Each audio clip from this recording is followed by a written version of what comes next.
Are you one of those people that forgets all important dates until somebody gives you a gentle reminder? Do you ever panic when you leave the house that you've forgotten something? Like shutting the windows? Perhaps you find it hard remembering where you put your keys.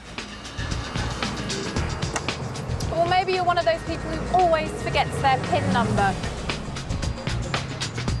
The fact is that none of us have a perfect memory, yet it affects everything we do, and it's our memory which actually helps to define who we are. Taxi!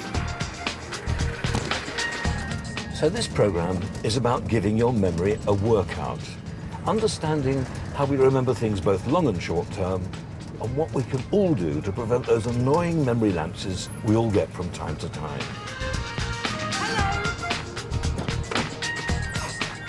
All right, driver, to Memory Manor, please.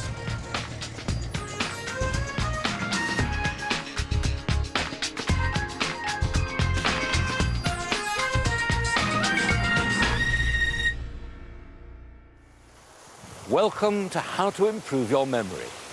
For one day only, we've taken over Longleat House in Wiltshire, the home of the 7th Marquess of Bath, and transformed it into our own Memory Manor.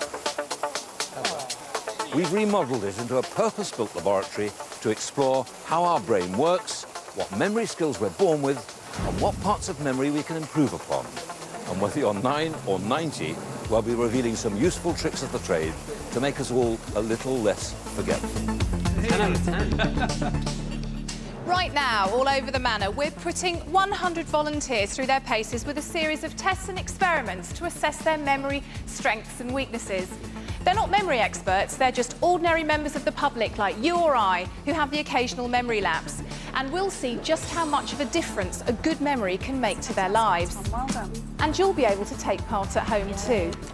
Throughout the programme, you'll be able to assess your own memory skills with our special interactive tests. You can take part with a pen and paper, and there are extra instructions on CFAX, page 615, or by using the grid in some of today's papers.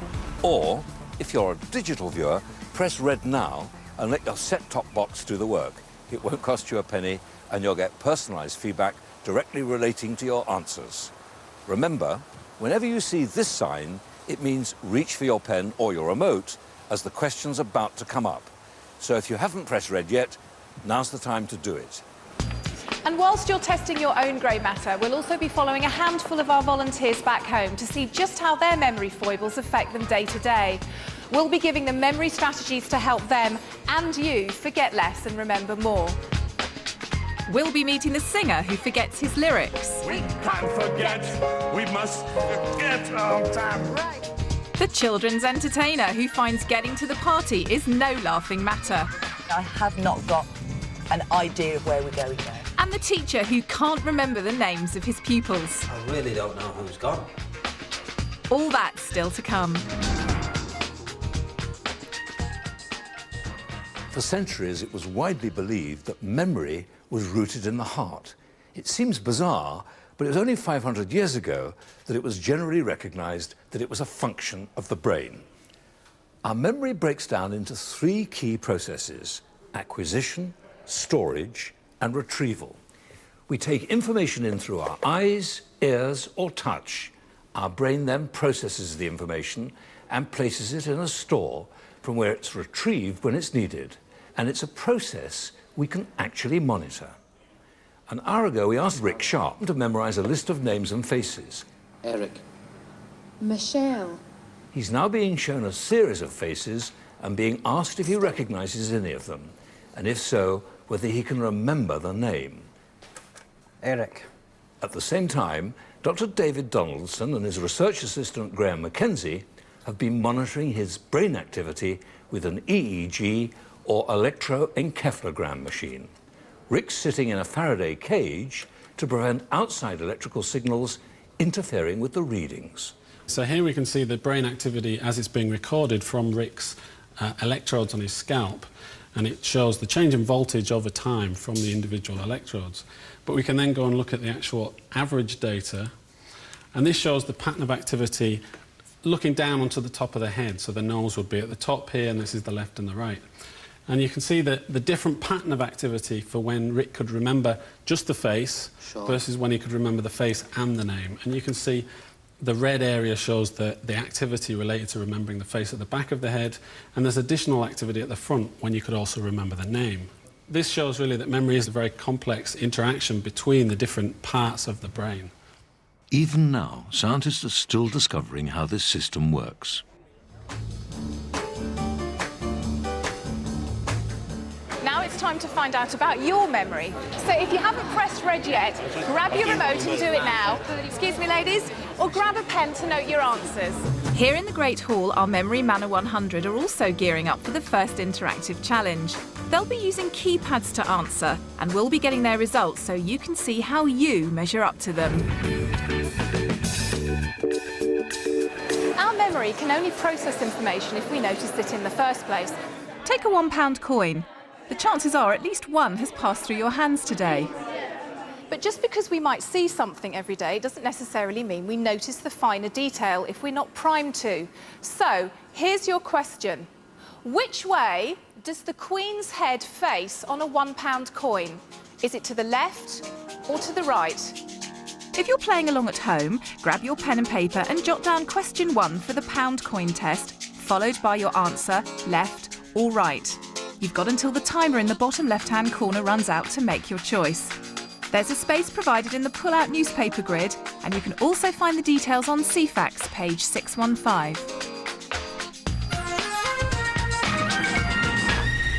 So, have you got your answer? Well, let's see if the Memory Manor 100 agree with you. Well, 44% of you think that the Queen faces to the right on the £1 coin, and 56% of you think she faces to the left, and indeed it is the 44% of you that are correct. She does in fact face to the right. Well done. Well, as you saw, most of our volunteers here actually got that wrong. Although we see pound coins every day, for most of us, it isn't important to remember the way the Queen's head is facing. You can have something staring you in the face for ages, but if you're not concentrating on it, it won't go in. To prove the point, we've been conducting a secret test on our volunteers as they arrived this morning. The person giving out the badges is going to change right in front of our volunteers. But will they notice? Thank you very much. Lovely. Thanks very much. Bye. Hello, good morning. Welcome to Memory Manor. Hello. Can I just ask you to sign your name there, please? Thank you very much. From behind the counter, it's obvious what's going on.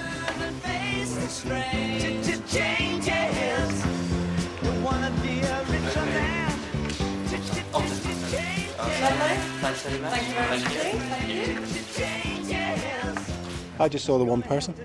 I saw one man behind the counter. There was one, I think. There was 2 people that served me. You've got me now, yes. We use our memories really quite efficiently in the sense that we take in the information that we need in order to interpret the scene that we're looking at. So in the case of the security guards giving out the badge today, people noticed that there was a security guard because they could recognise the uniform, and they're focusing on the badges that they had to fill in and pick up and so on. So they're highly unlikely to notice the character or the identity of the person who's giving it to them. We tend to ignore information that's not needed, and because we ignore it, we're unlikely to notice changes. This phenomenon of failing to notice those kind of changes is known as change blindness. How many people served you? 2, 3, 2. So, if it's change blindness, a poor attention span, or absent-mindedness, you can't expect to remember something if you didn't spot it in the first place. Acquisition requires you to be attentive. Well, if you think our audience here are a bit slow off the mark, did you notice the painting behind Robert disappear? Have another look. So, if it's change blindness... Ignore Robert for a moment. Keep your eyes on the paintings. You can't expect to remember something if you didn't spot it in the first place. Acquisition requires you to be attentive. Easy to miss, isn't it? Well, 11 years ago, that painting really was stolen from here in a good old-fashioned heist. It's called Rest on the Flight into Egypt and was painted by Titian. At the time, it was valued at a whopping £5 million. Throughout the programme, we'll be asking you a series of questions about that robbery to test different elements of your memory. And if you're paying attention, you should be able to solve our puzzle at the end of the programme to discover how the painting was retrieved. At the same time, your answers will help us identify your own memory strengths and weaknesses. So, are you ready for the first instalment of the Memory Manor mystery? Here are 6 paintings. One of them is the stolen masterpiece you just saw disappear. But which was it?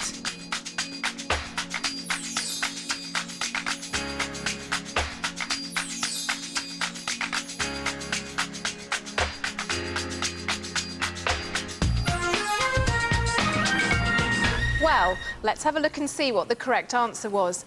It was painting number 6. But we did pick very similar images, including one that you'd seen before. So if you struggled, it just means that you probably need to concentrate on the detail of what you're looking at. If you got this right, give yourself a tick against question 2 for visual recognition. My memory used to be fantastic. It is now awful. I like to think I've got a good memory, but it's not as good as it used to be. I don't know whether it's an age thing or it's because I've come out of full-time education, but it's definitely getting rusty around the edges. I feel a bit like, as Mark Twain said, I've reached that stage in life where a man has learned everything he needs to know. The only problem is I can't remember any of it. What we've just been examining are 2 aspects of short-term memory: how well you acquire and then instantly recognise or recall images and words before you have a chance to forget them. But our memory relies on 2 systems. As well as being able to manipulate information in the short term, you need to be able to retain it in your long-term memory. That's where the storage and retrieval comes in. So how do these processes translate into people's everyday lives? For Dave Frost, the answer is not very well at all. Hi, I'm Dave. Hi, Alice. Hi, man. Hi, I'm Lucy. I forgot to remember. Dave and his family live on the northeast coast. He's a loving husband and father, but relationships are rather cool in the Frost household. My dad's memory's really bad. It has a great impact on my home life. It doesn't always lock up on a night. He forgets to pick you up. Then we might go for a coffee and we'll get in. I've forgotten my wallet. He won't remember anything if Mum doesn't remind him. He's letting us down, really. So why is his memory so bad? I would say a lot of it is like a man thing, and I can only do one job at a time. Get one thing into my head, get distracted by something else, and the first thing I was doing just disappears. And that happens so many times. To try to bring some harmony to the Frosts' home, we sent along memory master Tony Bazan. Delighted to meet you. Tony believes that anyone can improve their memory, but first he finds out how Dave remembers things. If I say to you, apple, what happens in your head? I think of tree. Now, did you get a statement or did you get a picture of a tree? Picture. Picture of a tree. Your brain is working perfectly. But I think my wife would tend to argue with you on that point. This quick test shows how most people's mind works. Objects and items are usually best remembered with visual images. Tony is going to use this fact to teach Dave a basic memory technique. And for that, they need to take a walk. Dave's problem is not his memory. His problem is that he hasn't been using it. When he's supposed to be memorizing something, he's having a daydream, he's thinking about something else. And he knows that he's not going to remember it anyway, so why bother? So he's actually trained himself to forget. But it's not all bad news. Dave's good visual memory allows Tony to teach him a new way of remembering. It's called the Roman room method. The Roman room method is where you imagine a Roman room and you have specific things in it, a vase, a sofa, a lamp, and to those items in your room, you connect the things you want to remember. But the Roman room method works best when you use a familiar environment, either the house where you live or a landscape that you know well. So he now has locations and images throughout this glorious landscape, and he can just place in his imagination the things that he wants to remember. To ensure Dave learns this new technique, Tony sets him a test that he hopes will provide Anne with a well-earned rest. I'm going to give you a list of 20 items for shopping, and you are going to memorize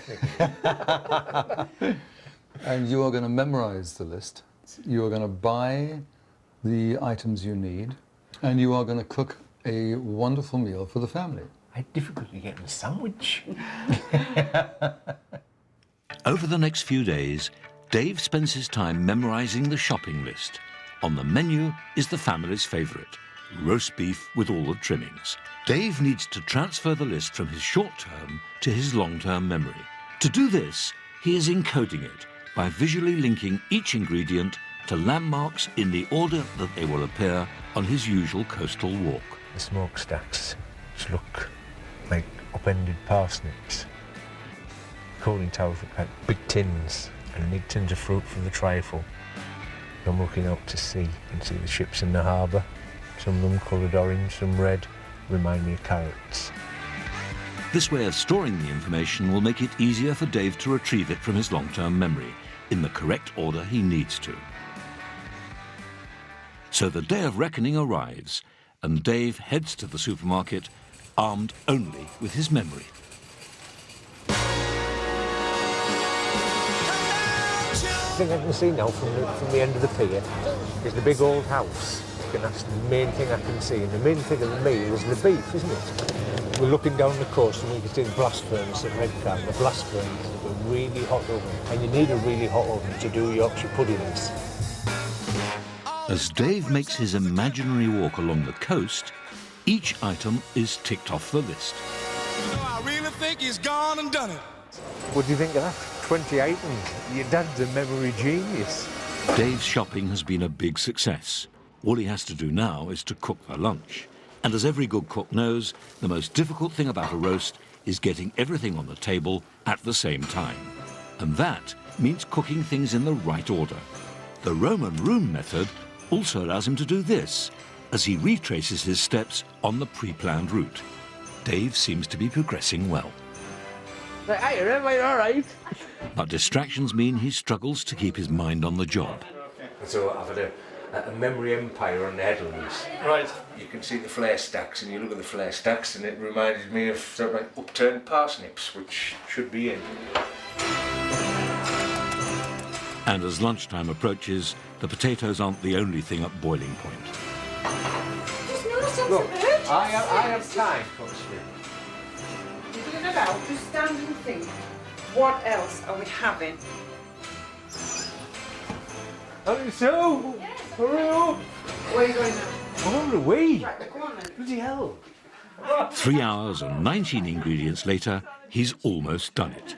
There's just one more thing. Where shall I put this beef? Don't tell me. Success. There you go. Cheers.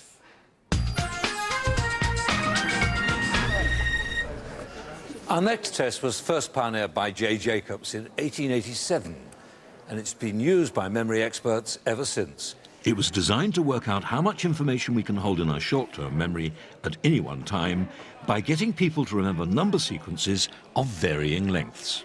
It's called the digit span test.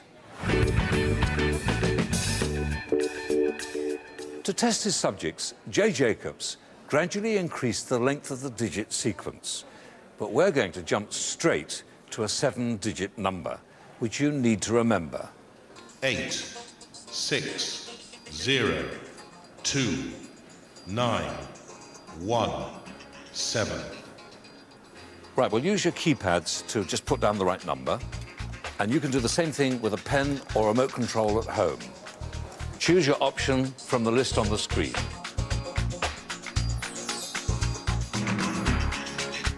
Five seconds left.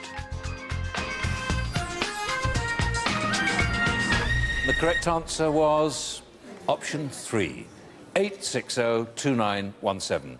If you got that right, you're doing rather well. You do all right? Yeah, I Yeah? got it right. Struggled. You had a bit of a problem? Yep. Oh, I struggled a bit. Did you? Yeah, I just Right. got the last two mixed up. Got the I last just two couldn't mixed up. remember. Tests show that 7 digits are about the limit we can store. If it's so hard holding number sequences in your short-term memory, it's not surprising we struggle at the cash point days later. But help is at hand with 8 times world memory champion Dominic O'Brien. Welcome, Dominic. Nice to see you. Now, you're an expert at improving people's memory for numbers, so that's going to put you to a bit of a test. Oh, right. Okay. What I'm going to do is to give you a 20-digit number sequence, which I'd like you to repeat. You'll hear it now.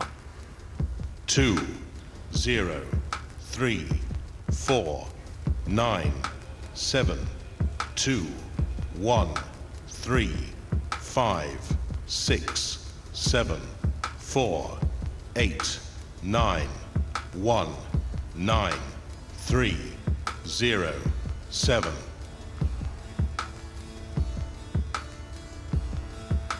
What do you think? Okay, I'll have a go. 2, 0, 3, 4, 9, 7, 2, 1. Is that correct? Yep.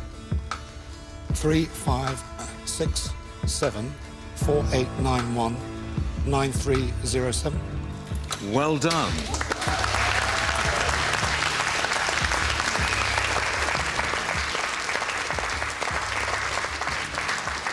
You impressed? Yeah. I think you did rather well, don't you? Yeah, and you know, some people struggle, just as we saw with 7-digit numbers. Yeah, the trouble with numbers is they don't mean anything in isolation. So if you take the number, like a 9-digit number, 213964102, it sounds horrendous. But if you break it down into chunks, like 213964102, it's more palatable. That's all right for short-term memory, but if you want to transfer it to your long-term memory, I break it down into pairs of numbers, and I'd make up a story. Okay. So, for example, 21 are the first 2 digits. Imagine it's your 21st birthday, you've got a key to a door, and it's a key to a tower, a mysterious tower.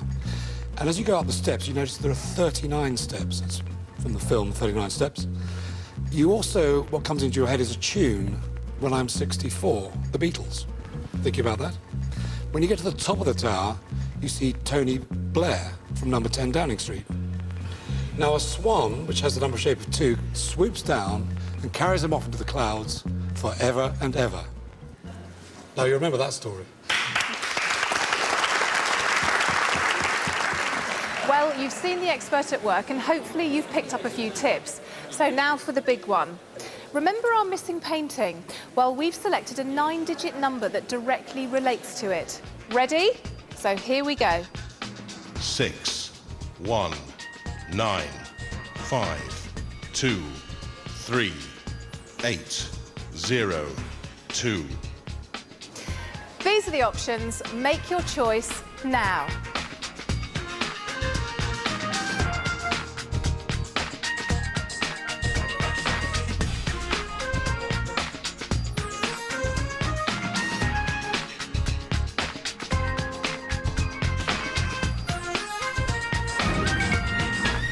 How did you do? The correct answer was option 4. Let's find out how our volunteers here got on. 26%. Well, congratulations to the 26% of you. Well done. That means that the other 3/4 could still do better. And the reason it's significant to the painting? Well, it's the date the painting was stolen, the 6th of January 1995, and the date the painting was found, the 23rd of August 2002. So if you think you can improve on your digit span or want to test yourself again, you can have another go at this test on our website at bbc.co.uk/memory. This limit on our short-term memory capacity isn't because our brains are being lazy. It's a coping mechanism for the huge amount of information we're bombarded with all the time. If we didn't ditch most of it, our brains would be paralysed by too much information. But how much we can hold varies from person to person. Okay.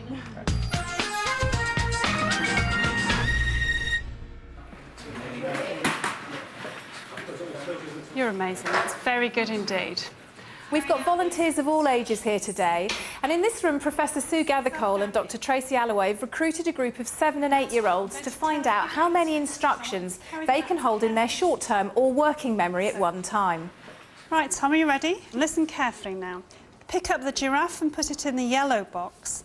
Then pick up the red car and put it in the orange box. Can you tell me your name and your age, please? I'm Tom and I'm 8. Thank you.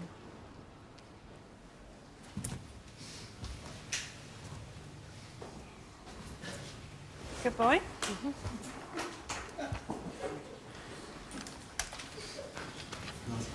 That's fantastic, Tom. Well done. Can I interrupt if that's Yes, okay? of This course. is fascinating. Thank you very much. This is fun. Are you enjoying yourselves? Yes. Now, here we've got a group of 8-year-olds. Working memory capacity all exactly the same? No, far from it. In an average class, for example, we'll have several children who have half the working memory capacity of children at the other end in the same class, despite the fact of having been similar in age. And being equally bright? Yeah. And what do we then see in terms of the children who have less working memory capacity, in terms of their performance in the classroom? What we find is that children who have relatively poor working memory capacity tend to struggle in school. So, tell me, what did you think about that last instruction that Sue gave you? Was it a tough one to follow? Yes. Tell me, why was it tough? Because I sort of really couldn't remember which box. And what made it hard to remember? Was there anything else that happened just before you were going to follow the instruction? I got asked the question.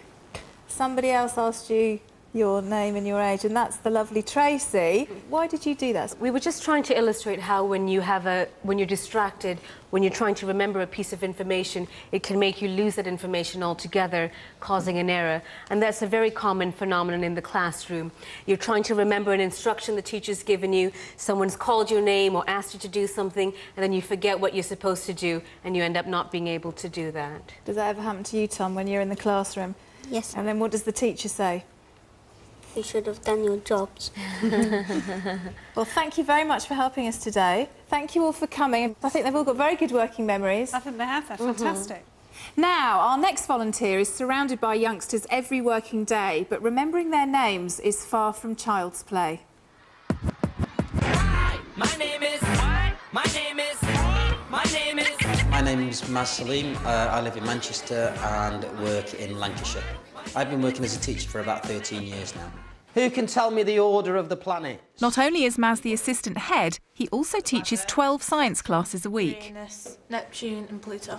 My main memory problem is definitely people's names, even though I've taught them for the last 6 months or a year. Can you tell me in the middle? Over here, at the back there? It's not only the children's names that I tend to forget, it's colleagues that I work with as well. And I tend to hide that quite well. How would I describe Maz's memory? Awful. Maz's memory, oh God. It's like a sieve. Even the kids have started playing practical jokes on him. Can somebody tell me what's going on? You have to try and guess who's gone out the room. I've met so many people who look the same. Most were forgotten. Is it a girl that's gone out of the room? No. Does this boy have blonde hair? Yes. Is this boy hard-working? Yes. Is it Billy? No. I really don't know who's gone. So Maz needs help. And where better to learn who's really who than amongst high society at the races? Hello and welcome to Newmarket. He's meeting dinner date organiser and socialite Hilly Marshall to learn how she guarantees she can always put a name to a face. When you meet somebody, your whole concentration has to be on impressing their face into your mind. You're going to scan those faces into your computer brain. From the moment you first meet someone new, your short-term memory has just 20 seconds to lodge the image of their face and name into your long-term memory store. If this doesn't happen within this short period of time, the information will be instantly discarded. When you've met somebody, you need to keep repeating their name, so you don't want to go over the top. They say, well, my name's Bill, and oh, hello, how lovely to meet you, Bill. And then when somebody comes up and they tell you their name, you can then say, oh, let me introduce you to Bill. Bill, this is Sue. Sue, this is Bill. So you're constantly repeating. In schools, children are usually wearing the same uniform, and to me, a lot of them look the same, so what would your tips be with that? Supposing the name was Anne, you might think of Anne being associated with Princess Anne. So you'd imagine this girl with a crown on her head, and maybe her name was Anne Sherman, so it's Princess Anne driving a Sherman tank. So, all Maz has to do is concentrate, repeat and visually associate new names. But Maz's challenge today isn't to remember the punters, but the horses, as he's to take the mic for the first race of the day. Well, OK, Maz, you've got 11 horses to learn. A couple of hours to go now. The race is at 2:05. They're quite easy names to remember, I think. There's nothing too difficult to say, which sometimes you think they're difficult names to remember. I'll tell you in 2 hours. And the tension is rising both on and off the course as Maz prepares to put the newly acquired tips to the test. With 11 horses, 2 hours and 1 race, are the odds in Maz's favour. They're off, racing over 1.25 miles then, and I'm So Lucky against the rails is the first one to show. I can't really see a thing at the moment. Then comes Crowwood and Shahzan House and Chantico behind these, and the grey prime number is the back marker as they complete. Thunder Rocket in the front there. And it's Wild Savannah who's taken the lead. Very difficult, the names. Thunder Rock is trying to get on turns on the outside. Chantico coming between them. Can't really see the colours as they come up now. Wild Savannah being run down by Chantico, but Wild Savannah wins the Chantico. Thunder Rock, Young Mick and I'm So Lucky. Extremely difficult. I found that very, very tough indeed. Was I right, Wild Savannah? Maz may have got off to a shaky start, but will practicing the tips make him perfect a week later when he has to commentate on the end-of-term baseball match? He's got 22 names to remember and just 1 point of introduction to do it. I'm going to try and learn the names using word association techniques. Harry Eccles, sir. Harry Carpenter, the commentator, eating an Eccles cake. Michael Cranage, sir. Cranage sounds like cranberries. He's quite small as well. Small cranberries, Michael Cranage. Christopher, sir. I'm just seeing him with ham on the top of his head. Joe Walmsley, sir. Jack McKay, sir. Ryan Steele, sir. Bobby, sir. Cameron Houston, sir. Darryl Greenhouse, Josh sir. Begbie, sir. Adam Hayden, Jesse sir. Starfield, sir. Blackledge, Michael sir. Ferkle, sir. Carl Yates, Martin sir. Walsh, Matt sir. Holmes, sir. Here comes Harry Carpenter, Harry Eccles. Here comes Michael Fairclough. Yates. This is definitely Elliot Blackledge. This one's got to be Cranberries, Cranage, Michael Cranage. Final pitch of the match. Ball goes into the air. It's Ryan Steele, made of steel, catches it. That's the end of the game, and they are well pleased with themselves. And so is Maz, who almost gets a home run with 16 out of 22 names correct. Now you've seen the sort of tips that Maz was given. Let's see how you do with matching names and faces. For this test, we're going to introduce you to some of the characters involved in the Memory Manor mystery when the priceless masterpiece was stolen. Now, don't worry, we've changed the names and faces to protect the innocent. Let's see how well you do at remembering them. First, there's James Waring, a security guard on duty the night of the robbery. Next, we've got Tom Ellis, the estate manager, both at the time of the theft and when the painting was returned. Detective Jack Hunter, the man who finally tracked the painting down. This is Dale Deakin, a major suspect. He was jailed for the theft of another painting stolen from a nearby estate in Wiltshire. And finally, we've got a mystery informant, known only as Ian Daly. Grab your remote or have your pen and paper ready to make your selection. After 7 long years, the painting was finally recovered thanks to the hard work and persistence of one man, the detective. Here's a picture of him, but can you recall his name?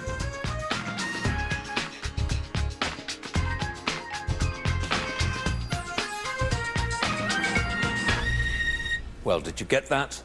The correct answer was 3, Jack Hunter.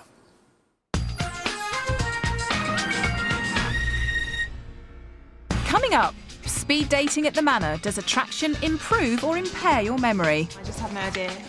about anything. I think maybe we just weren't listening. Antiques Roadshow expert Paul Atterbury is put to the test on the Memory Manor tour. And is this really the way to Amarillo?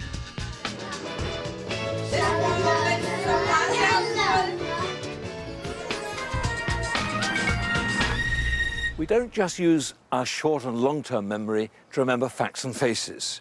In practice, we use them both all the time. You need it even to remember exactly where you are. At the Memory Manor maze, some of our volunteers are preparing for a test involving spatial memory.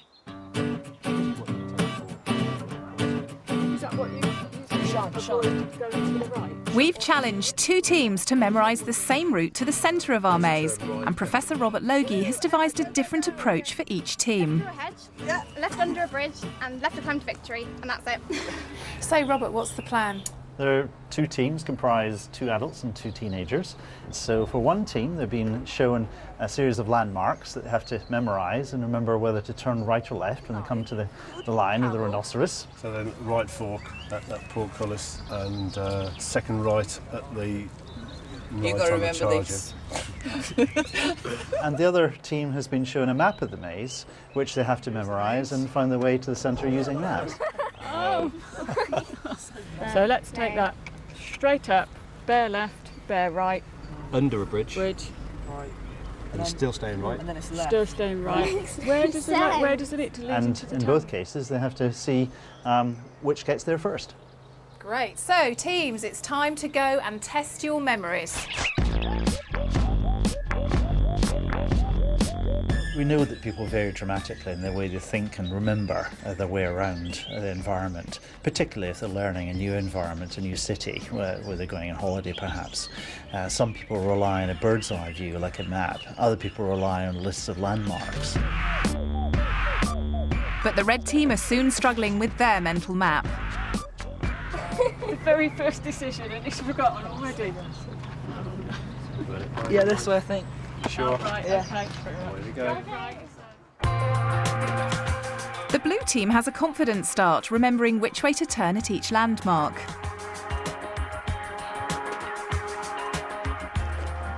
But they're soon lost too. Hold on, suit of armour. Left. Hold on, let's go through it. Let's think again, guys. Every time they have to be put back on track, it'll count against them. So what is it that makes some people better than others at navigation? The hippocampus plays a crucial role in spatial memory, and good navigators seem to use it more than those who struggle to find their way. Take London cabbies, for example. Recent research suggests that years of studying the knowledge and navigating around London can actually affect the shape of the hippocampus, building it up at the back, almost like a muscle. So maybe we can train that part of the brain to be better navigators. But will that apply to someone as hopeless as children's entertainer Jilly Jellybean, who by her own admission Do we go left? Do we go right? would struggle to find her way through a straight tunnel? When she's not lost in the maze, Jilly Jellybean is loved by her audiences and travels the country to keep children entertained. You can't get a better job. You go out and you are there to make children laugh. What can be better than that? Jilly, real name Morgan Faraday, is often close to tears before the party starts. Her poor spatial memory means that finding the venue is often a catastrophe. I am totally blank as to where we're going. When I've taken a wrong turning or I'm thinking this is not right, it is panic. I have not got an idea of where we're going now. You become very flustered. Where are we? You start getting irritable. Where are we going to end up at the end of this road? And everything just goes, it just goes all wrong for you. Morgan needs help, and fast. It's time for navigational boot camp. But first, Morgan has to find a way to the classroom.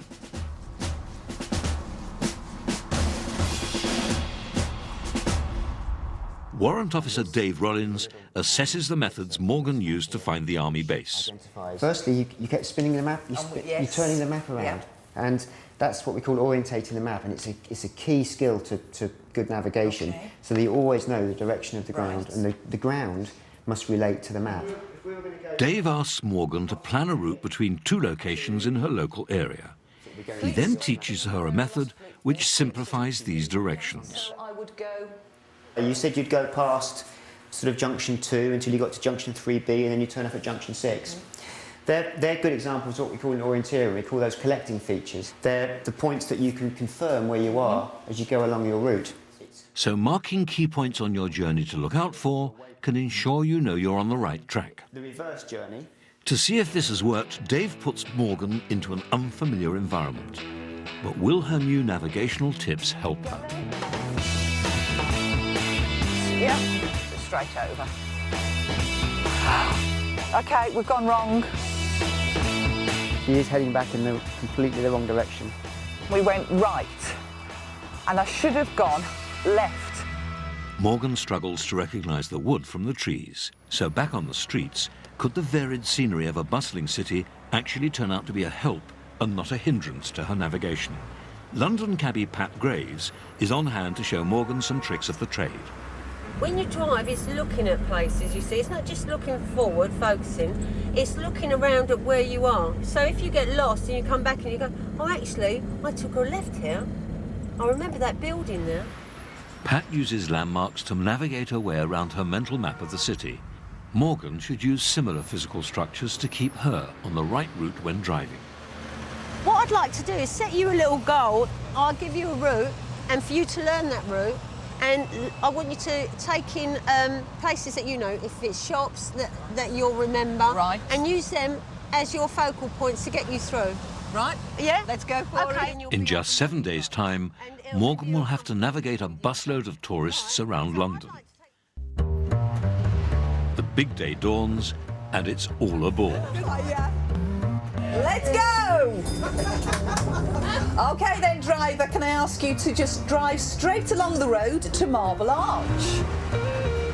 One of my collectors or collection points would be to look out for Hamleys, which Pat told me would be on my left-hand side. And here it is, it's just coming up now, so we're on track. We're now approaching Trafalgar Square. Nelson will be on our right-hand side. Take your first main left, which will be Victoria Embankment. Have you got your life jackets with you, just in case I take a wrong turning? Follow the island all the way round. Do a right turn. Ladies and gentlemen, we have now reached our destination. The mystery tour's over! Yeah. It was lovely, we enjoyed it. So, how's Morgan getting on in the Memory Manor maze? With the map still fresh in their heads, the red team are pulling ahead at our first time check. And Morgan's team is 6 minutes behind. But it's not long before the red team start picking up penalty points. I think probably stop there.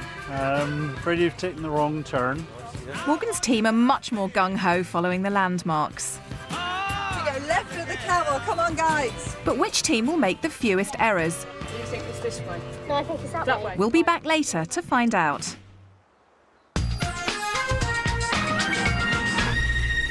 Now it's your turn for the next chapter of our interactive mystery.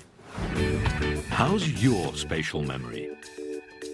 The famous missing painting was stolen about 9 o'clock one evening while Lord Bath was watching television upstairs. But where was it taken from? Study this map carefully and try to remember as much of it as you can.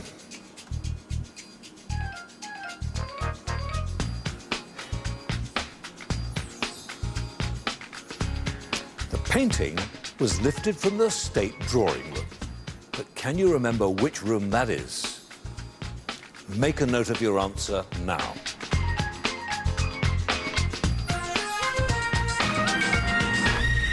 The state drawing room was number 7. This was a test of spatial layout. It relied on your ability to form a mental map to keep in your mind where different rooms were in relation to each other. In everyday life, this type of spatial awareness helps you to remember where you left your keys or where you parked your car. And if you can manipulate this information, you're probably quite good at using maps and finding your way around new places. This kind of memory is difficult to improve, and the best thing you can do is to develop strategies to cope like making a note of where you've parked your car. Try and develop a system for things like keys, so you always put them in the same place, whether at home, at work, or in your bag. I'd say the changes I've noticed in my memory while I've been pregnant is forgetfulness. Like sort of halfway through a sentence, and I just find myself completely lost for what I was saying, or halfway through doing something, I'm like, what was I doing? Where was I going? Have a go at test number 2. Earlier, we looked at how our memory develops in childhood. But once we become adults, there's a group who are thought to be prone to memory lapses, pregnant women. They often believe that their memory is deteriorating. But are they right? Fantastic. Oh! 11 out of 10. How did you get that? I did find when I got pregnant that almost everything emptied out of my head for a few months. And it was only just coming back again about 4 months, 5 months after I had my first baby, and then I was pregnant again. So I'm a bit of a casualty at the moment of 2 pregnancies in 3 years. I was just the classic case, actually. I couldn't remember anything. I remember usually that if I'm going to a shop, I can just jot down a few notes and I can just steam through with my trolley and come back with everything I want. And I remember dithering in the middle of the supermarket thinking, what was I going to get? You know, and then I'd spend half an hour trying to decide between a cabbage and a Brussels sprout. I mean, my memory for some things is so bad that it would be hard to make it worse. And when I was pregnant, I can't say that it did make it worse. You know, is that just something blokes have made up, really? Recent research by the University of Sunderland suggested against widespread belief that the memories of women who are expecting are no worse than those who aren't. They do, however, record slight differences in speed of language processing. Dr. Ros Crawley, who carried out the research, has been cross-checking her findings with our Memory Manor volunteers. Ros, tell me, what have you found? Well, we asked the pregnant women to tell us whether they thought their memory and attention had changed since they became pregnant, and indeed they did report widespread changes in both memory and attention. So the pregnant ladies here are saying, yes, our memories are much worse now we're pregnant. Yes. And then you tested them? Yes, we tested them on 2 tests of working memory and compared their performance with a group of non-pregnant women, and there was no difference. So why would women who are pregnant or people who are close to women who are pregnant say their memories are much worse when actually we're finding from research at the moment that they're not? Well, one possibility is that the stereotype has built up that this is what happens when you're pregnant, and the women are so aware of that stereotype that if they make the sort of memory slips that we all make in everyday life, they attribute it to their pregnancy, they notice it, and that reinforces their belief that this is what happens when you're pregnant. Or it could be that when we're pregnant, our memories don't fail us, it's just that our minds are concentrated elsewhere. So far, we've looked at memory for everyday objects, numbers, names and faces, and spatial layout. Now we're moving on to the ability to store facts and figures, and this is known as semantic memory. Those of you that are fans of the Antiques Roadshow will have noticed a familiar face amongst our volunteers. It's none other than antiques expert Paul Atterbury. We've invited him along because of his expert knowledge in the antiques business. He's got a fantastic memory for a huge range of objects from the 19th and 20th century. Here he is in action. Emigrated to America in 1939. She became an American citizen in 1945 and lived the rest of her life there until she died in 1989. We've got a Japanese sword, which is of about the 1880s, so therefore that fits in. This, as I say, is about the 1870s. It's not a great Patterson painting, so you're looking at sort of £800, £1,000. How do I remember things? Well, I think it's largely luck. I think I was born with a good mind or a good memory. But I was partly trained by my grandparents, who used to take me on long walks with lists of things to find. And really they trained me to be visual. And since a child, I've just always noticed things and been able to store them away. Paul's a whiz with 19th and 20th century objects, but Memory Manor is Elizabethan. So we decided to send him on a tour of the house with some of our volunteers to see how much he can remember. Meet Tony and Denise, Jill and Alison, Sharon and Simon, and of course, Paul Atterbury. Hello and welcome to Memory Manor. This is the home of the Marquis of Bath, and he is the 14th generation who's lived here. The house has been in the family for 426 years now. Head tour guide Claire Mound will lead the group through the house. They've got to memorise every point before going head-to-head in a final test. Now Now we're in the room known as the Red Library from the colour of its wall coverings, and we have here about 40,000 books in the whole house, but 5,000 in this room. Can Pool's antiques expertise help him against the Memory Manor volunteers? Now you've come into the lower dining room, the family dining room. The last person who actually ate in here was when Queen Elizabeth II came for lunch to celebrate the house's 400th anniversary. In the corner here, we've got a portrait of a very notorious lady, Lady Isabella Rich. She danced, we're told, naked on London Bridge and possibly caused it to fall down. The origin of the children's nursery rhyme, London Bridge is falling down. Now, I think we need to see whether you've been listening and have remembered all those facts and figures. So the pressure's on to remember every detail, and it's not just Paul who risks losing face. Our 3 lowest scorers will be sent off on safari with mind mentor Tony Bazan. So we now have your results. The moment of revelation. Could Alison and Sharon and Jill step forward, please? You're now going off to the Lansdowne to improve your memory. And we have got an outright winner. Paul, you have done fantastically. What a relief. Yes, well done, Paul. Now for our struggling volunteers, it's off to the safari park with Memory Master Tony Bazan. Would you like to be memory maestros? Oh, definitely. Yes. Then in a very little time, you will be that. You will be, and I promise you, memory maestros. Follow me. Excellent, thank you. Later, we'll find out how they fare in the lion's den.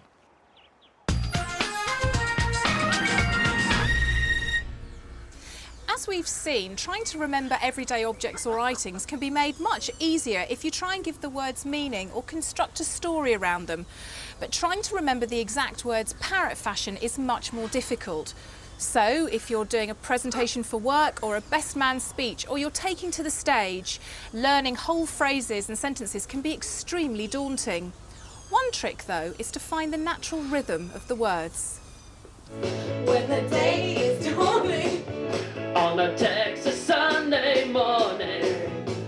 No wonder we can't get pop songs out of our head. A catchy tune and a simple chorus can stay with us for life. But when we do learn parrot fashion, our memories are easily disrupted. Just take a listen to our volunteers in this dysfunctional karaoke booth. These people are singing along to a song they think they know well. But what happens when we take away the words?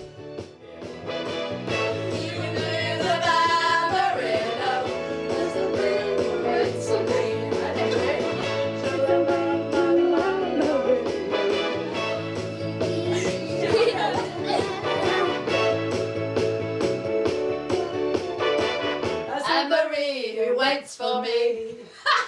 Sha-la-la-la-la-la-la-la. I think we're done. For these volunteers, forgetting their words isn't a major problem. But if you're a professional singer, it is. Meet Aubrey. Never knew how much I love you. You never know how much I care. When you put your arms around me, I get a fever that I just can't bear. You give me fever. Aubrey Parsons has been singing professionally since he was a teenager, building up quite a following in the pubs and clubs of South Wales. But Aubrey isn't as confident as he looks. He has a terrible memory for lyrics and relies on a tiny karaoke screen to prompt him. You'd have thought that after 20 years of singing the same song, I'd remember the lyrics, but I don't. They just don't stick in there for some reason. Give it up for the best entertainer in the whole world, the Ginger Growler! Yeah! And his fan club boasts some famous faces too. I had a phone call a few years ago from Midge Ure, who asked me to go up to North Wales and sing a song, which was The Boys Are Back in Town. And I kept saying, have you got it? Have you sorted this? You know it? He said, yeah, I've got it. Absolutely perfect. I walked out on stage and I couldn't remember the song. unfortunately, I'd scribbled the lyrics down on a piece of paper, and I had to pull this piece of paper out in front of me, in front of thousands of people. And he's singing away, and he said, guess who's just got back today? And he kept looking at this bit of paper. I couldn't figure it out at all, until he told me afterwards that he had a real problem remembering the lyrics.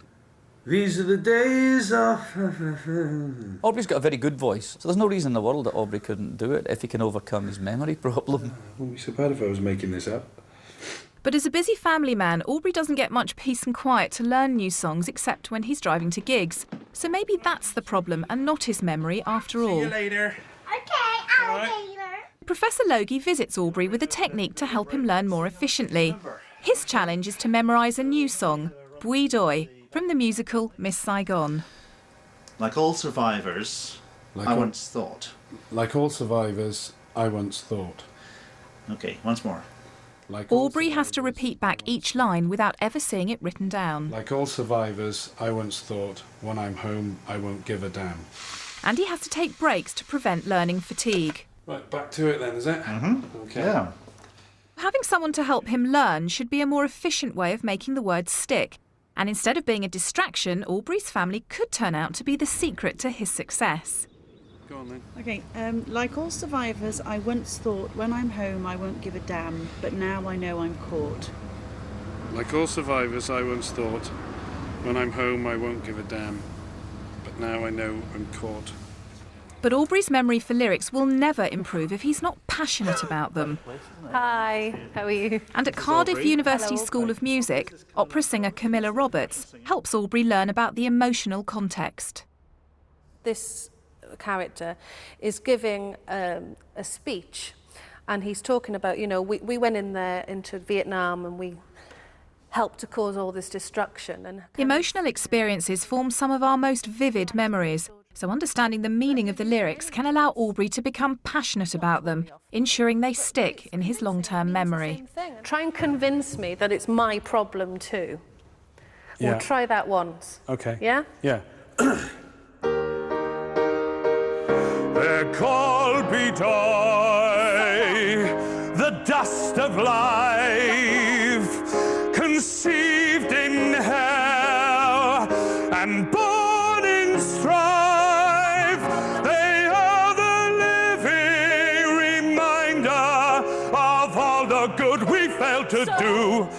We can't forget, we must forget, oh damn. Right, we need to nail this bit now, because you keep forgetting the very Clearly words. Aubrey is not using the lyrics in front of him. He's not asked to see them, and so that's a really positive step forward, so it's less of a crutch. Let's not forget, for there are children too. So, with Aubrey off the book, it's his chance to fulfil a lifetime's ambition to perform on a national stage. Yeah, I always fancied opening me vocal cords down here. And they don't come any bigger than Cardiff's Millennium Stadium. It's quite terrifying, really. Will Aubrey have the confidence to sing without the words in front of him?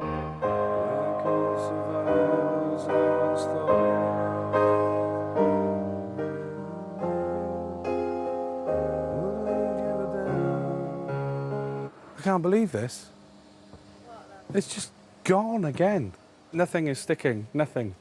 Give me the opening line again. Like all survivors, I once thought, when I'm home, I won't give a damn.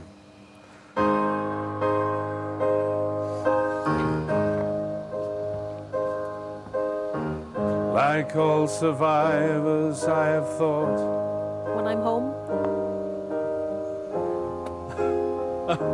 It's not, it's just going in and out.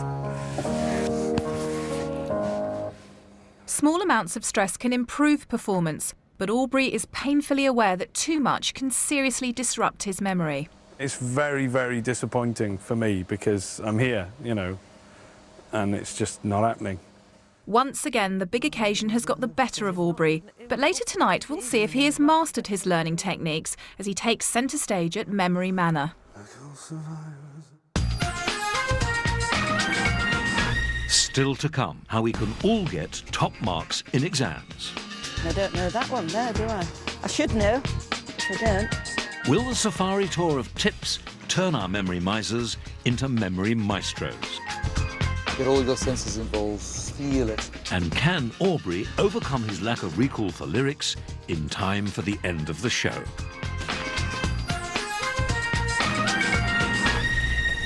Probably the memory failure that causes us the most problems is the things we have to do in the future, such as remembering to buy a birthday card for a partner. In fact, our online survey shows that 10% of women, and I'm afraid to say 23% of men, have done this at some time. This is known as prospective memory. Now, Dr. Paul Penn is a member of a research team that's come up with a novel way to assess prospective memory. They've made a computer plan of a bungalow where the occupants are moving to larger premises. In order to move successfully, they've got to complete a number of prospective memory tasks.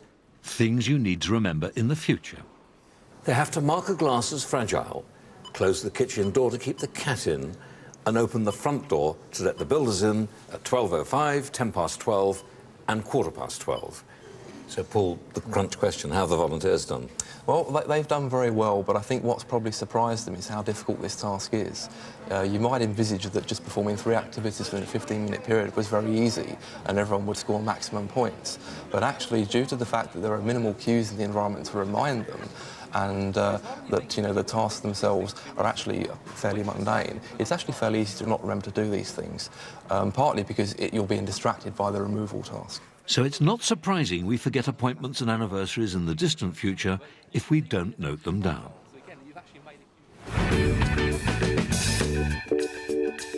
The virtual room gives a measure of how reliable our volunteers are at remembering things in the future and whether or not they need to be prompted. Very few of us can get by without any prompts, but it's useful to know what triggers you respond to, whether internal or external. You can test this for yourself in the next chapter of The Mystery at Memory Manor, and this test is intentionally quite complicated. We'll take you back to the crime scene to look round the original room where the painting was stolen from. Your job is to count up in your head the number of paintings that are left. When we get to the end, we'll see if you've got it right. There are also several alarms dotted around the room which may need to be reset. They should be on green, but if you see a red one, mark R on your paper to reset it. And finally, when you get to the end of the test, you need to write down C to say you've completed the task. You'll know when you've got to the end when the timer runs out.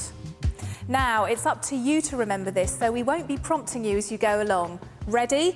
Start now, and don't forget to count those pictures.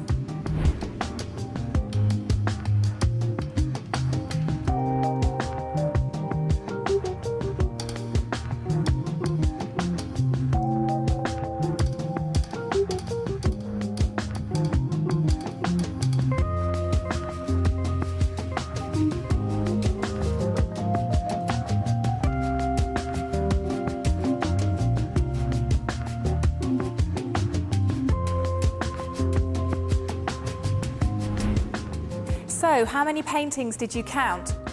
Well, you should have got 16. In actual fact, 3 paintings were stolen in the robbery, as well as the Titian. Another 2 paintings, each worth about £10,000, were spirited away. Neither of them has ever been found. But that little task was just to distract you. The real test was whether you remembered to reset the alarms. There was only one red alarm, so you should have marked one R on your paper.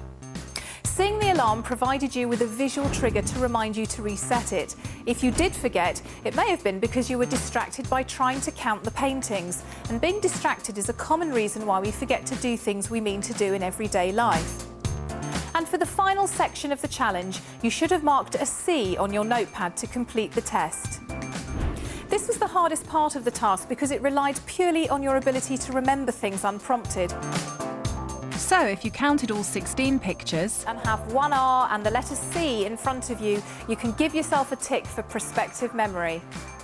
But regardless of whether you got it right or not, it does no harm to leave yourself prompts as long as they're appropriate. Put reminder notes in places you look every day rather than obscure parts of the house. Don't leave a message on the cooker if you never use it.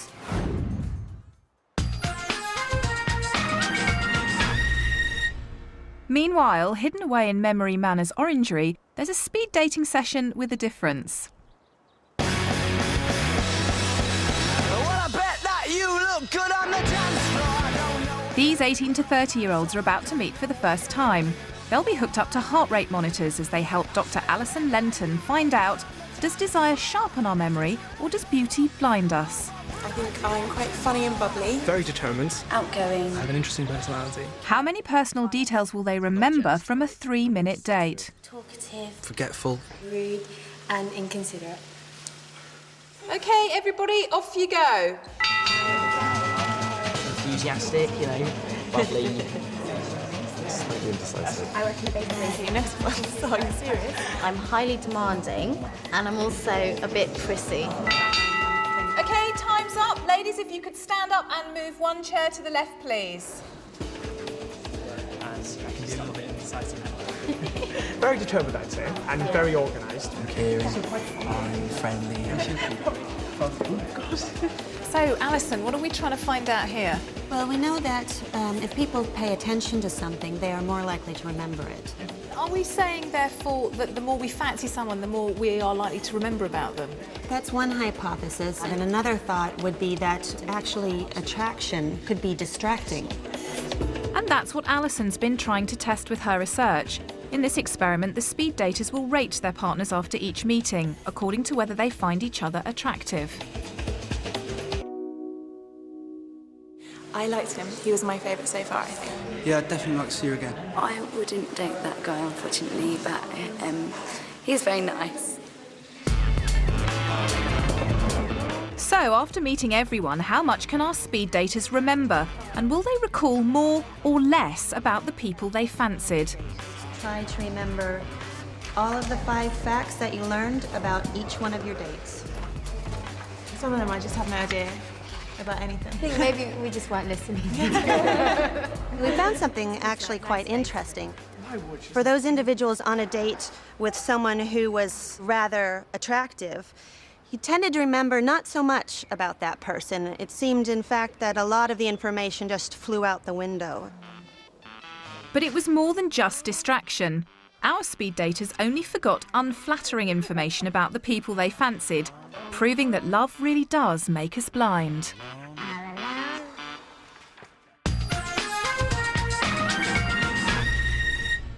Back now to the Lion's Den, where Tony Bazan is trying to convert our memory misers into memory maestros. With summer upon us, he's teaching them a different technique to remember 20 holiday essentials by making ludicrous associations with the animals around them. So we're going to buy 20 different things. And those 20 things are going to be connected, associated with the animals you see. So, for example, the first animal we have seen is the giraffe, the giraffes. And the thing you're going to buy is sunscreen oil. So you have to connect the sunscreen oil with the giraffe. How could you do that? So could I rub the sunscreen on the giraffe? Yes, you could. Okay. Right? So you've got to imagine it going up that enormous neck, you know, with your hand, get all your senses involved, feel it.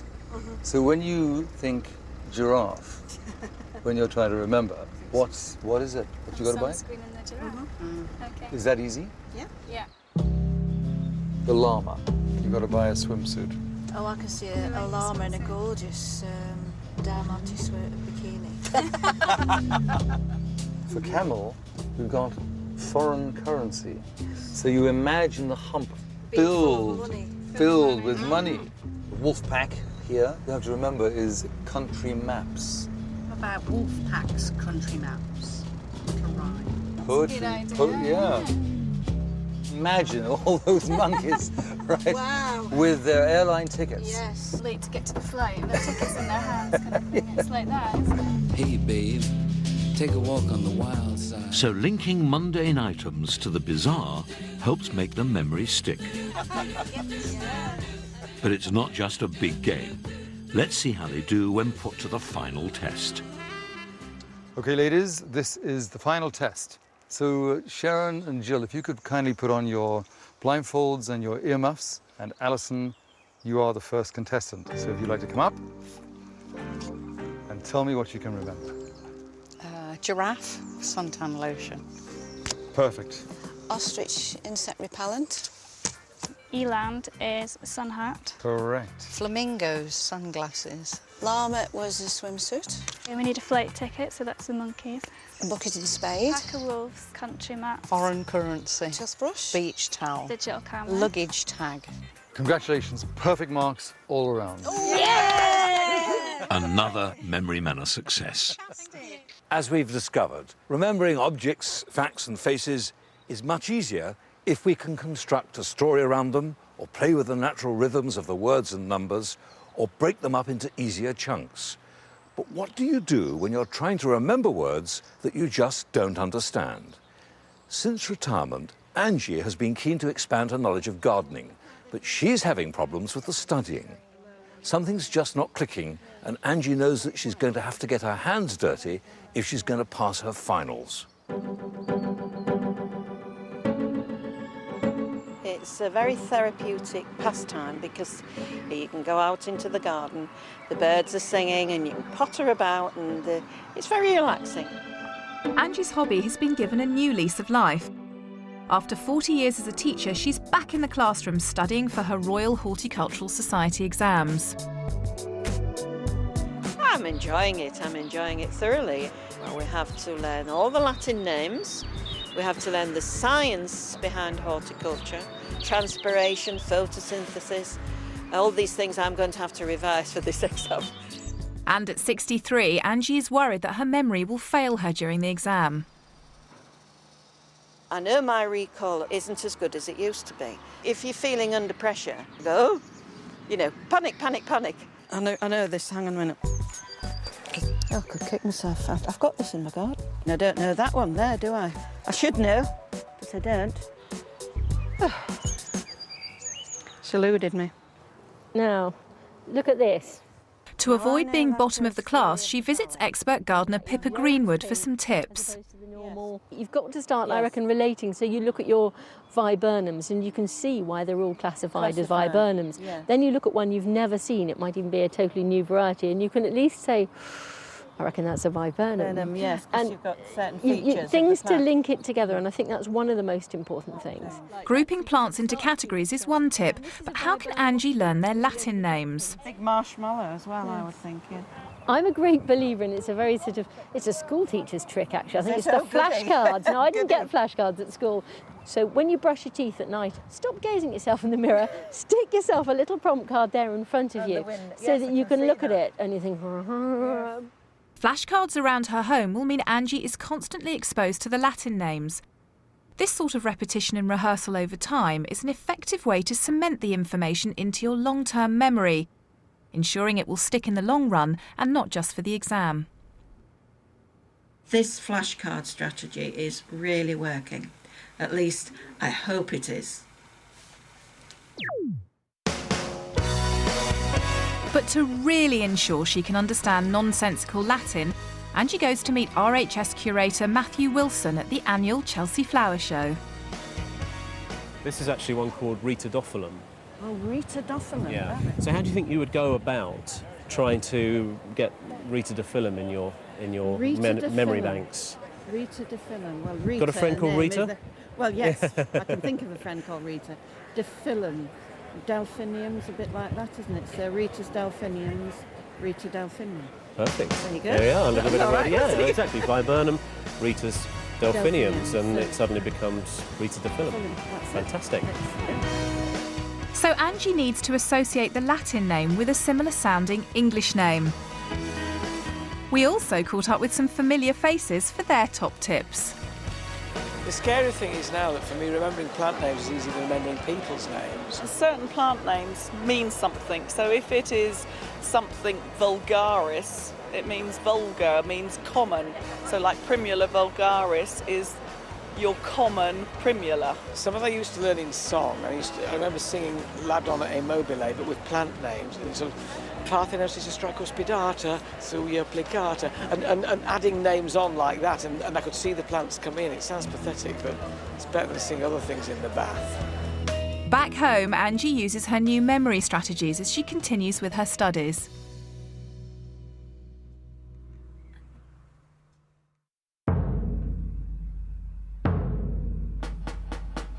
Two weeks ago, Angie was worried about her ability to recall during exams. But today she will face the ultimate test with Radio 4's Memory Season host, Mariella Frostrup. We've got a few categories here and you're going to have to come up with 2 Latin names in each. Are you ready? I think so, yes. Herbaceous plants. Oh, Polygonatum multiflora. I've got a little picture in my mind of Polygon, the poly flying off with all the flowers, multiflora, you see. What about plants that grow in the shade? Just let me think of my prompt, because it sounds like Arizona, and it's Arizarum, I think, and it's Proboscidium. Climbers and wall shrubs. Clematis montana Elizabeth. Humulus lupulus aureus. Trees. Fagus sylvatica. Cornus controversa variegata. Ground cover. Pachysandra terminalis. Veronica gentianrodis. And just finally, because you've done spectacularly well, we're on shrubs now. Viburnum Eskimo. So it's top marks to Angie, who passes her test with flying colours. Oh, thank you very much. That's a lovely plant. That's a begonia. Super.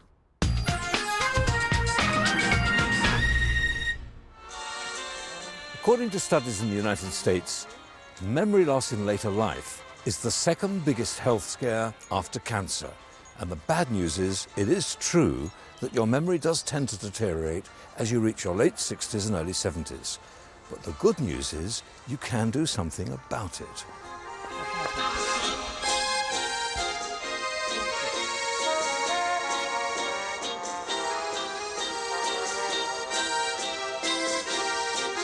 I do crosswords. I also do tapestry and embroidery. I surfed the net, and perhaps most particular and important in my life was exercising my little dog. We go ballroom dancing every week, and which keeps us on our toes, which is a good thing, and it serves the memory well, trying to remember all the steps. God, you're right. Okay. Well, there's some studies in the United States of nuns which show that if they exercise their minds and do puzzles, they actually retain their memory. So the motto is, if you don't want to lose it, use it. The one thing we do know is that as we get older, we're continually adding to our memory bank, and retrieving all these moments from the past gets more difficult. Our strongest memory connections are often very personal, and they even date back to childhood. They're called autobiographical memories. Now, Professor Martin Conway has done some of the top research in this field. He and his team have been collecting memories from our volunteers throughout the day. I think my earliest memory is probably being terrified of a traction engine. Riding to playgroup on the back of my dad's bike. The sirens going during the war. Age 4, I was in hospital. Being stuck in a lift when I was around 4 or 5. So what have you found overall, Martin? Well, we found, for example, that on average, most people's first memory dates to when they were about 3 years of age. Interestingly, most people's first emotional memory dates to when they were about 4 years of age. And so there's an interesting phenomenon there, which is why can we remember some events which appear to us rather idiosyncratic and non-emotional, as first memories often do, and not remember other more important emotional memories from childhood, which would have occurred at early points as well as later points. So given the emotions involved, why can't we remember when we're born? Undoubtedly, the physiological changes which are occurring in the brain during birth are ones which probably make that experience impossible for the adult to remember. You can take part in Martin's experiment by logging onto our website at bbc.co.uk/memory. And Martin will be reporting back early next year on the National Memory Survey. It's part of the BBC's ongoing Memory Season on Radio 4. Again, there are details online and via CFAX, page 615.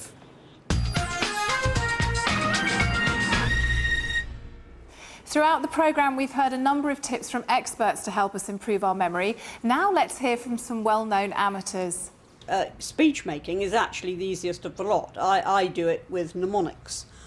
For example, when I went out onto the stage at party conference with absolutely no notes at all and having to speak for 40 minutes or so, I simply remembered it as Appy V's.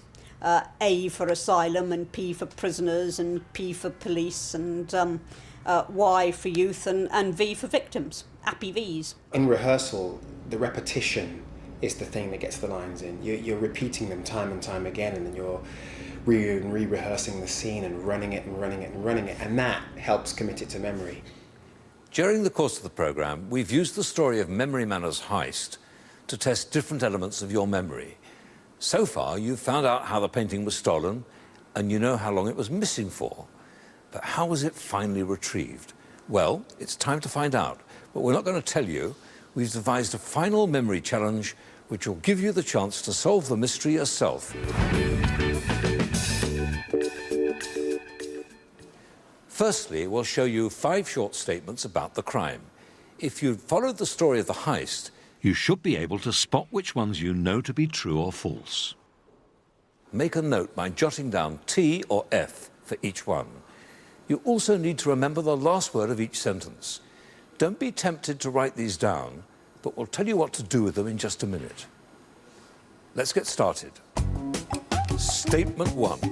The other 2 paintings stolen in the robbery have never been found. Make a note of whether that's true or false. Statement 2. The thieves escaped on the safari bus. True or false? Statement 3. A security guard posted in the turret of the maze spotted the thieves and ordered them to stop. True or false? Statement 4. Ed Gardner rugby tackled the thief. Is that true or false? And finally, Statement 5. The artist that painted the stolen masterpiece is unknown. Decide whether the last statement is true or false.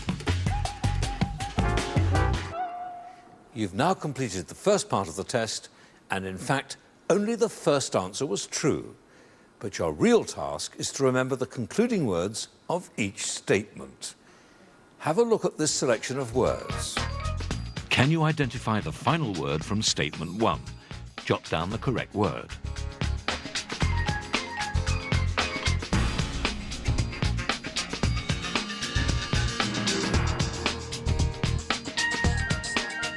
Now the same for statement 2. Which word did it end with?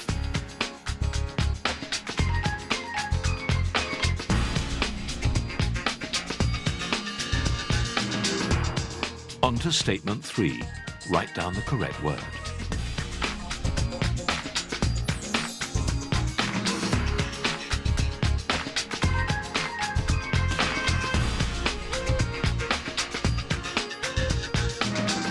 What about the fourth statement? Again, write down the correct word.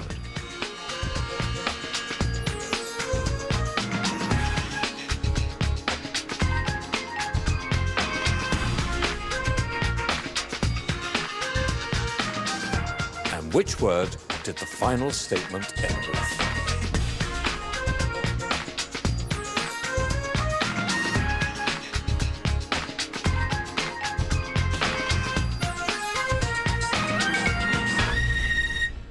Well done.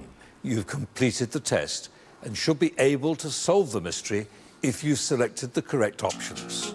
Well, here are the words you needed to remember.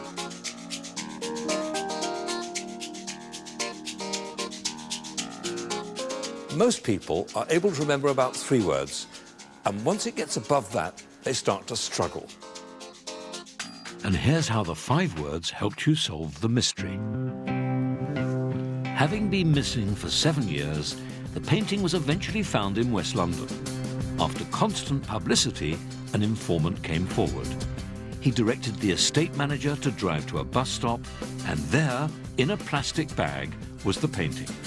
Apart from the loss of its frame, it was undamaged and has now been safely restored to its rightful home. To this day, the thief is unknown, and no one has ever been prosecuted. But what does this test show us?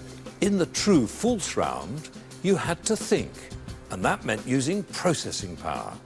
You also had to remember the last words of each statement. So you had to think and remember at the same time. And as you've probably realised, that's much harder than it sounds. That last test shows just how important memory is to problem solving. So that's our mystery solved and your memory fully tested. Hopefully you've picked up some tips along the way. And if you want specific help in a particular area, go to CFAX page 615. And now let's catch up with Morgan Faraday and the rest of the gang at the maze. As they come to the end, both teams are feeling rather confident. Hey, this is it.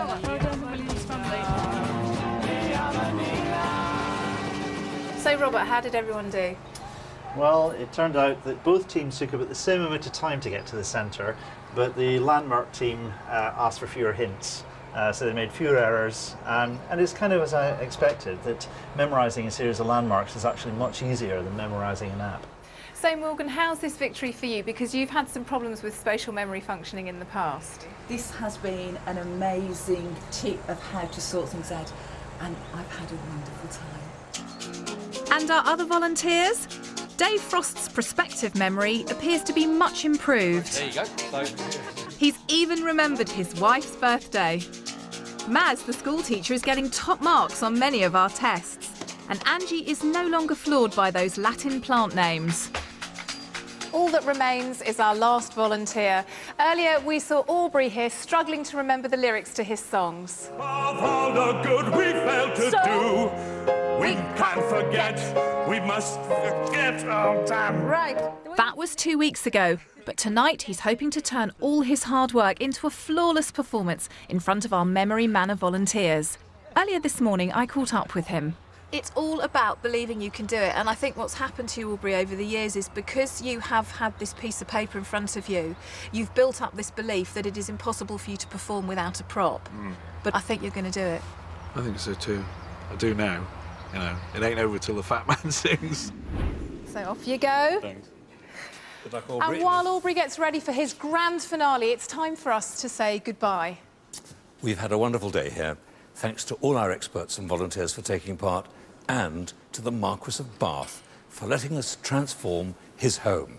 From all of us here, good night. Take it away, Aubrey.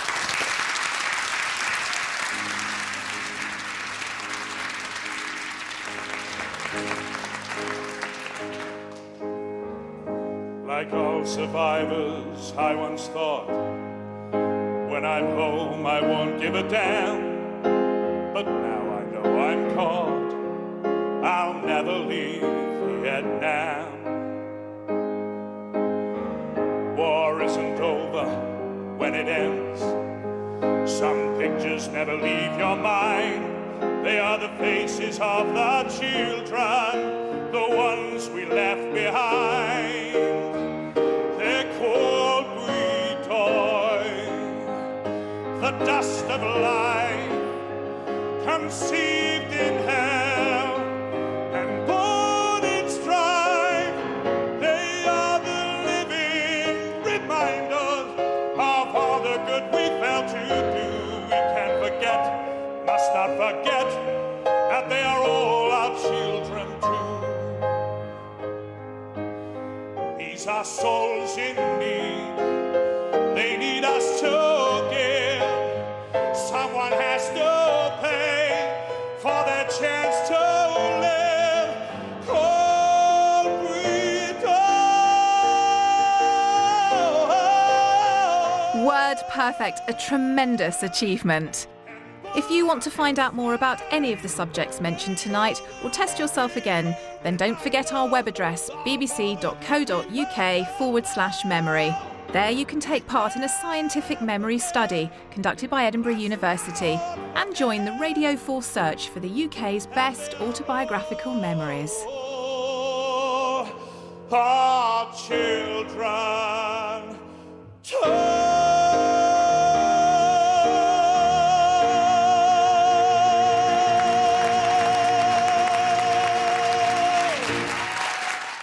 And on BBC Radio 4 now, more ways to sharpen your memory